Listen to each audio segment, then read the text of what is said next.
Inside the Tower of London, the darkest medieval tortures ever revealed behind the cold stone walls of the Tower of London, lies a story that history books often whisper about, but rarely confront in all its brutality. The tower, rising above the Thames as a symbol of royal authority, was more than just a fortress or a palace.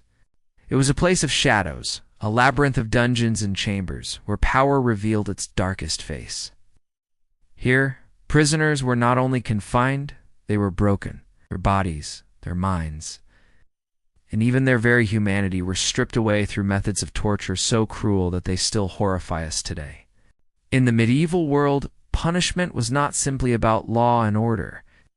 It was theater, it was spectacle, it was power made flesh. Kings and queens ruled not only with crowns and swords, but with the fear they could instill in the hearts of their people. And there was no more effective tool of fear than the instruments of torture. These devices were not created merely to kill. In fact, many were designed to prolong suffering, to turn agony into confession, and to transform the execution of justice into a public performance of dominance. The tower became the stage for this performance. Within its chambers, countless victims felt the wrenching pull of the rack, the suffocating terror of confinement and little ease, or the slow, merciless flaying of their skin. These methods were not hidden away. They were remembered, retold, and etched into the very identity of the tower itself. To walk its halls today is to step into a place where the screams of the condemned once echoed through stone, where every shadow conceals a fragment of fear. But why such cruelty? Why was suffering elevated into ritual? The answer lies in the brutal reality of the medieval world. Torture was not only a means of extracting truth, it was a declaration of absolute power. It told subjects and traitors alike, the crown does not forgive, and it does not forget. Every turn of the wheel, every slice of the knife, was a reminder that rebellion had a price on, that price was pain. Tonight, we open the gates of the tower not as tourists, but as witnesses to its most terrifying legacy. Prepare to journey into the darkness of medieval, the rack. Breaking bodies, breaking spirits among the instruments of terror housed within the Tower of London, none became more infamous or more feared than the rack. At first glance, its appearance seemed deceptively simple, a heavy wooden frame resembling a bed, with rollers at each end and thick ropes coiled around them. Yet beneath this crude design lay a mechanism of unimaginable pain. The victim would be stripped, shackled flat upon the frame, wrists tied at one end, ankles at the other. With the slow, deliberate turn of an iron wheel, the ropes pulled the prisoner's limbs in opposite directions. The agony was not swift. It was orchestrated. Every turn of the wheel increased the tension, stretching muscles, straining joints, and pulling bones from their sockets. The victim's body, once whole, became a canvas of destruction. Contemporary witnesses described hearing tendons snapped like bowstrings, shoulders torn from their sockets, and hips wrenched apart. And yet the rack was not meant to kill not immediately. Its true purpose was psychological. A prisoner broken in body was more likely to break in spirit, to surrender secrets, to confess to crimes real or imagined. The rack turned justice into theater. Torturers, often working under royal authority, did not act in haste. They would pause between turns of the wheel, giving the victim time to scream, to beg, to consider the weight of silence. Each delay was a cruel reminder. More pain awaited if the prisoner refused to speak. For the onlookers, guards, scribes, sometimes even nobles, these screams were proof of the crown's power. To disobey the sovereign was to invite this fate. One of the most famous victims of the rack was Guy Fawkes, the conspirator behind the gunpowder plot of 1605. Though centuries had passed since the medieval origins of the device, its terror remained unchanged. Records describe how Fawkes entered the tower defiant, refusing to betray his fellow conspirators.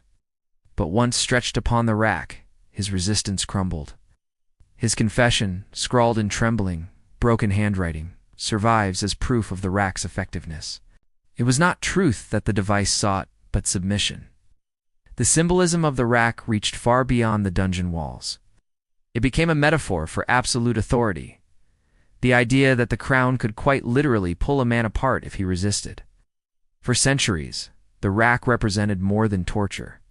It embodied the very philosophy of medieval justice, that fear was stronger than loyalty, and that the breaking of bodies was the surest way to control hearts and minds. Hung, drawn, and quartered. Theater of terror, if the rack symbolized hidden agony within the tower. Then the sentence of being hung, drawn, and quartered transformed torture into public spectacle, reserved for those accused of treason, the gravest crime against the crown. Its punishment was designed not only to destroy the body but to terrify the kingdom. The ritual began with the condemned being dragged on a wooden hurdle through the streets, bound and humiliated before the eyes of the people. To be paraded in this way was to be stripped of dignity long before the blade touched flesh. Crowds gathered, not merely to watch, but to participate in the theater of power. Every jeer, every stone thrown by a bystander reminded the traitor that his downfall was a lesson for all. Once at the execution site, the brutality intensified.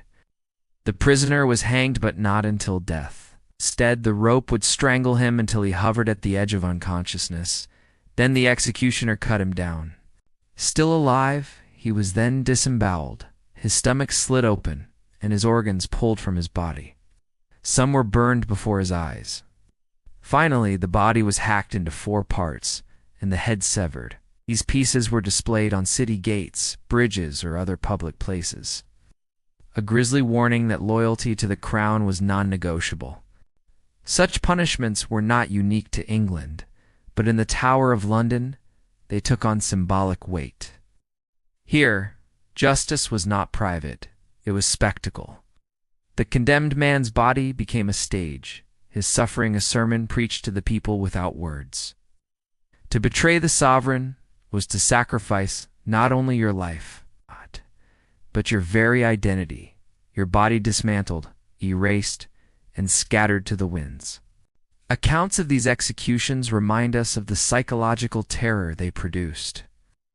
Imagine living in London at the time, passing beneath the severed head of a traitor mounted on a pike above London Bridge. The stench of decay mixed with the daily life of the city, embedding the lesson in every passerby. Obedience was survival. Though we recoil at such cruelty today, we must recognize its effectiveness. Treason is rare not only because of loyalty, but because of fear. The crown did not need to punish thousands. Punishing one with sufficient spectacle could control millions. In this way, execution became not the end of rebellion, but the cornerstone of political stability. Flaying and the philosophy of pain among the darkest.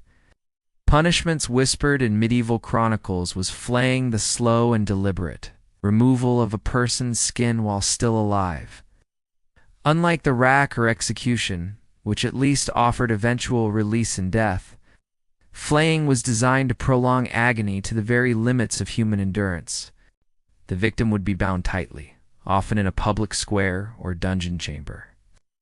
While the executioner's blade traced shallow lines across the flesh, piece by piece, strips of skin were peeled away, exposing raw muscle and blood beneath. It was not only the unbearable pain that defined flaying, but the sheer horror of watching oneself literally stripped of humanity. Medieval thought often linked the skin to identity. Flaying was, therefore, the symbolic removal of a person's dignity, their place within society, even their soul.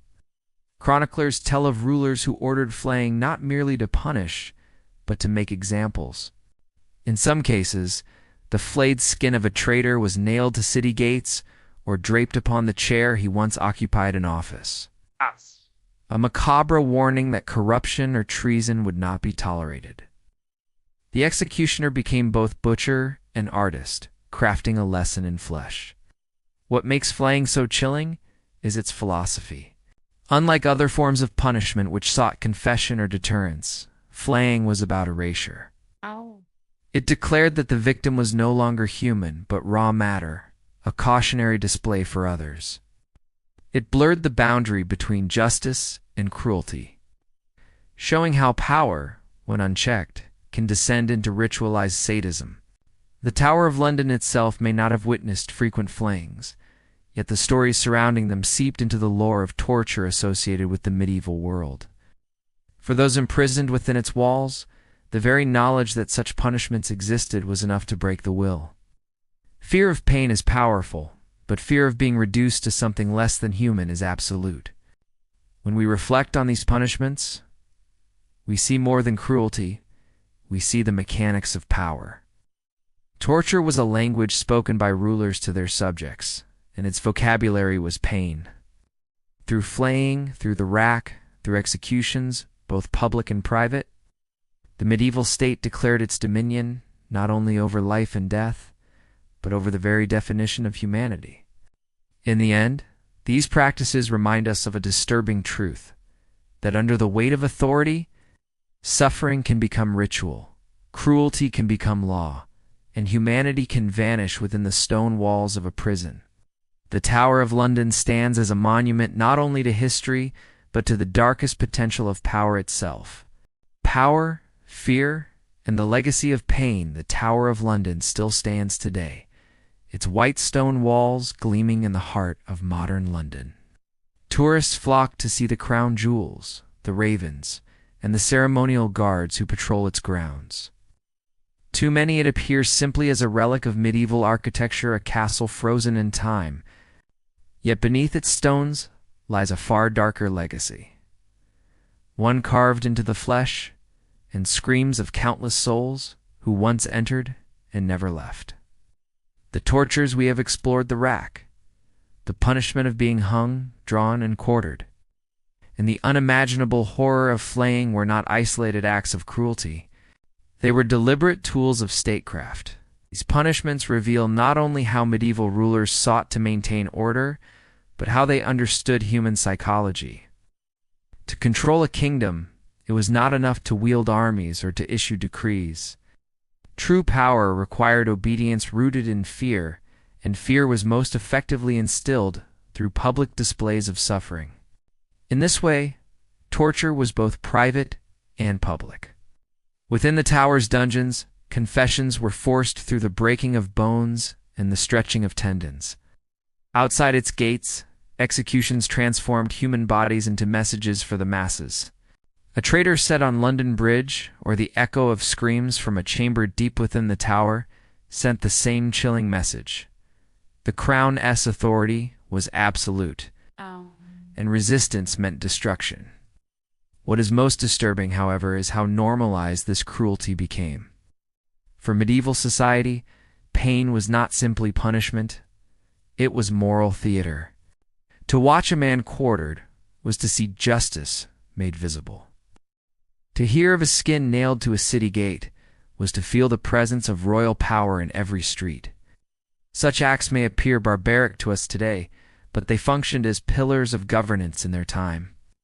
They shaped not only law and politics, but also the imagination of a people who lived daily under the shadow of the sword. And yet, despite the centuries that separate us from these horrors, the echoes remain. The Tower of London is no longer a place of execution or torture, but its aura still chills the visitor who walks its halls.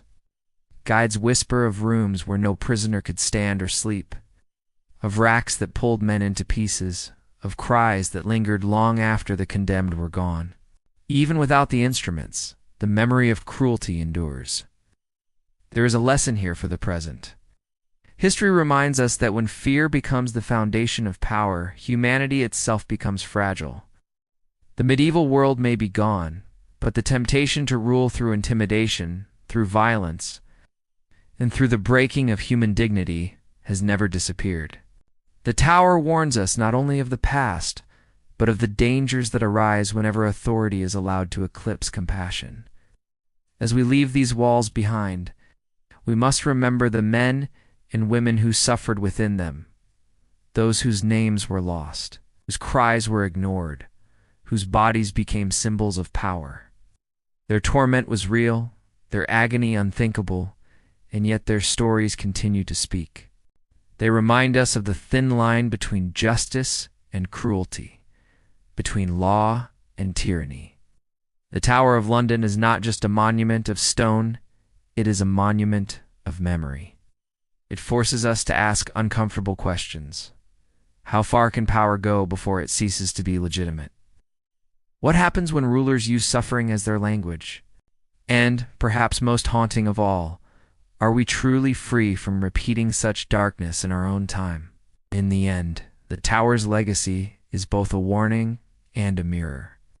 It shows us what humanity is capable of when fear rules unchecked, but it also challenges us to choose a different path. To remember the victims is to honor them. To tell their stories is to ensure that their pain is not forgotten. And to reflect upon their suffering is to confront the darkness within ourselves and our history. So the next time you gaze upon the tower's ancient stones, do not see only a castle. See the stage of terror it once was, the cries that once echoed within, and the truth that still whispers, that the greatest danger is not the instruments of torture themselves, but the hands willing to use them.